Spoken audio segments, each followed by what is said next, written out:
Twip. Bonjour et bienvenue sur Aldricoscope, la chaîne faite avec le cœur et tournée avec les pieds. Aujourd'hui pour cette nouvelle vidéo, enfin pas vraiment nouvelle puisque je les enchaîne depuis tout à l'heure, j'ai décidé en fait de vous faire partager ce que j'appelle un rétro reading, une lecture rétro d'un vieux titre qui est sorti il y a un petit moment maintenant, en l'occurrence en janvier 2003 chez nous. C'était dans la collection X-Men Extra, c'était le numéro 36. C'est une histoire complète qui met en scène mon mutant préféré, à savoir Diablo. Pourquoi je vous parle de ce titre? Pour plusieurs raisons. La première, parce que j'adore le personnage de Diablo, ça je l'ai déjà dit. C'est pas un argument valable pour vous, parce que vous n'avez peut-être rien à faire. Mais pour moi, ce titre m'avait marqué à l'époque, au point que je l'ai récupéré récemment. Je l'avais déjà et entre temps je l'avais revendu, j'en ai refait l'acquisition il y a peu.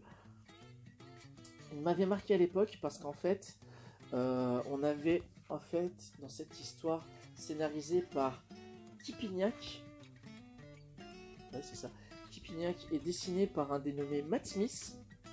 Alors non, ce n'est pas le docteur de Doctor Who, c'est un autre Matt Smith. Matthew Smith même en l'occurrence, et ancré par Mark Morales. Mark Morales qu'on a retrouvé dernièrement sur certains titres Marvel. Un très très bon encreur d'ailleurs. Et là, voir les pages de ce titre-là, on était sur ses débuts, je pense. Pourquoi ce titre m'a marqué? Donc je disais, en fait, tout simplement parce que on a un personnage iconique, emblématique des X-Men, qui fait face à un problème sociétal. Oui, on peut dire sociétal. Un problème en tous les cas très humain, à savoir le trafic d'immigrés. Et c'est très très bon à lire, c'est extrêmement plaisant. Même si le style graphique est assez cartoony et peut en rebuter certains, on a une colorisation qui est quand même assez flashy. On est très loin du style graphique de Len Wein, de John Byrne, de tous ces auteurs-là qui avaient accompagné le personnage depuis les débuts de Giant Size X-Men numéro 1 quand ils avaient fait la refonte de l'équipe. Mais même au-delà de ça, l'histoire est extrêmement prenante. Du coup, on n'est plus vraiment dans du comics de super-héros. On est pour moi dans un thriller fantastique. Dans un polar fantastique, dans le sens où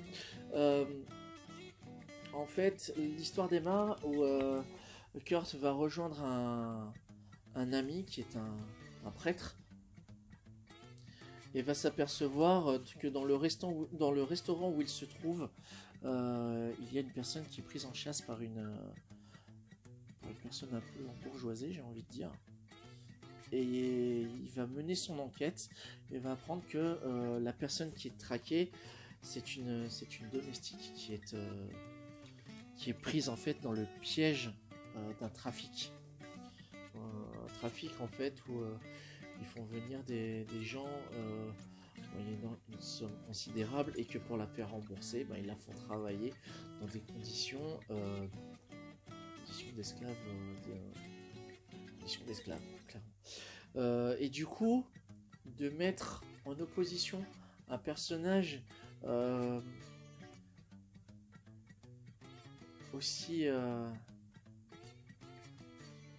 comment je pourrais dire ça, aussi marquant, aussi emblématique, aussi pieux que peut l'être Kurt Wagner, lui justement, Diablo va se retrouver confronté à sa foi en l'être humain, à l'espoir qu'ils font dans lui, à un moment où c'est pas un moment où les X-Men encore une fois essayent de faire leur place et de se faire accepter par les humains. Comment se faire accepter par des humains qui ne tolèrent pas les mutants, au point qui ne tolèrent même pas leurs semblables au point de les exploiter comme ils le font. Et du coup ça renvoie à des thèmes assez assez profond, assez humain, et j'ai beaucoup, je me souviens que j'avais beaucoup aimé cette lecture à l'époque, et elle me plaît encore aujourd'hui, et je trouve ça tout aussi intéressant à découvrir ou redécouvrir. Voilà, c'était ma petite.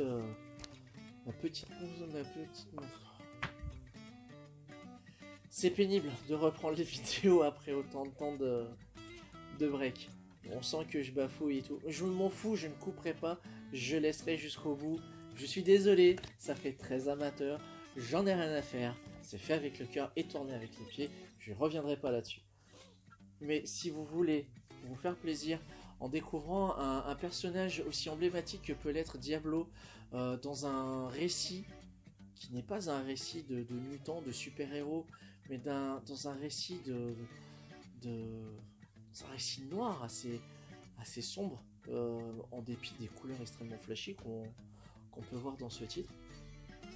C'est ce X-Men Extra numéro 36, édité en janvier 2003 chez Panini Comics, que vous devriez pouvoir retrouver en occasion chez un bouquiniste ou sur le web.